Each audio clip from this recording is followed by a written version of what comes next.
आज गोपियां भगवान की इस विरह वेदना में भगवान को पुकार रही हैं और कह क्या रही हैं? जयति तेधिकं जन्मनाम ब्रज। हे श्याम सुंदर, यह ब्रजभूमि तो पहले से भी थी, लेकिन इसकी जय जयकार कब हुई? जब आज इस ब्रजभूमि पर जन्म लिए। जयति तेधिकं, तभी से इसकी जय जयकार बढ़ गई।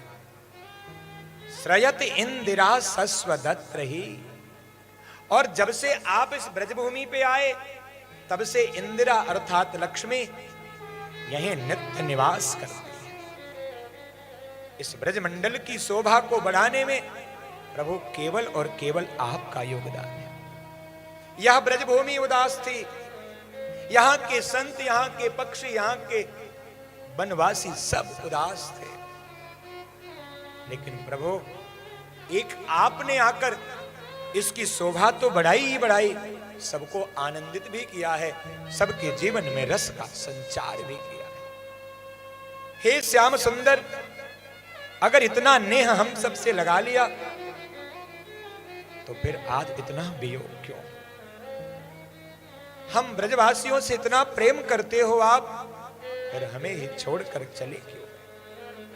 भगवान को याद करते हुए गोपियां 19 श्लोकों में भगवान के सुंदर इस गोपी गीत को गाती हैं और कहती हैं, तब कथामृतम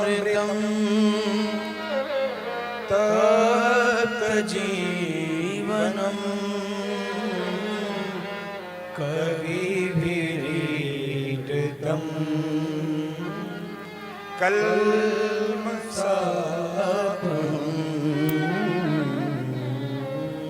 हमारे जीवन में कलमस्ता है महाराज। तव कथामृतम तप्त जीवनम, यह जो जीवन हमारा कलमस में पड़कर तप रहा है ना प्रभु, इस तपते हुए जीवन को अमृत प्रदान करने वाला और हमारे जीवन के समस्त कलमसों को दूर करने वाला हमारे पास एक साधन है। क्या? तव कथामृतम, आपका कथामृत। गोपियां कथा की बखान कर रही हैं प्यारे। श्रवण मंगलम श्रीमदाततम भुवि गृह्णन्ति ते भूरिदा जना। इस कथा का बखान कर रही हैं। श्रवण मंगलम, प्रभु आपकी कथा को सुनना ही जीवन में मंगलता प्रदान करता है। और कहां? बोले भुवि, इस धरती पर।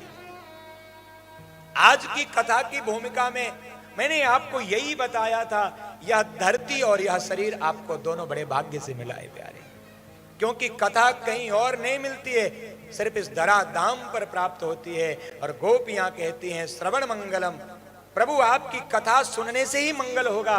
और कहां? इसी भूमि पर। भुवि गृह्णन्ति ते भूरिदा जनाः, दुनिया के चाहे जितने भी प्राणी हों, कितने भी प्रकाश के कलमसों में फंसे हुए हों, लेकिन एक बार जो आपकी कथा सुन ले प्रभु, उसका जीवन मंगलमय हो जाता है।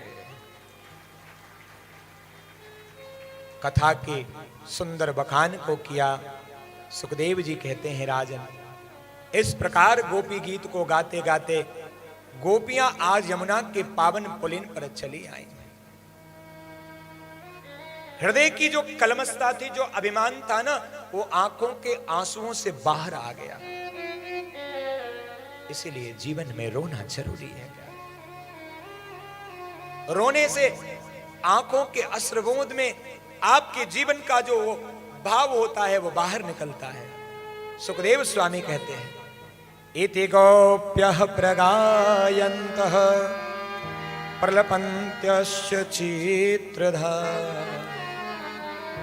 रुरुदुः सुस्वरं राजन् कृष्ण दर्शन लालसा।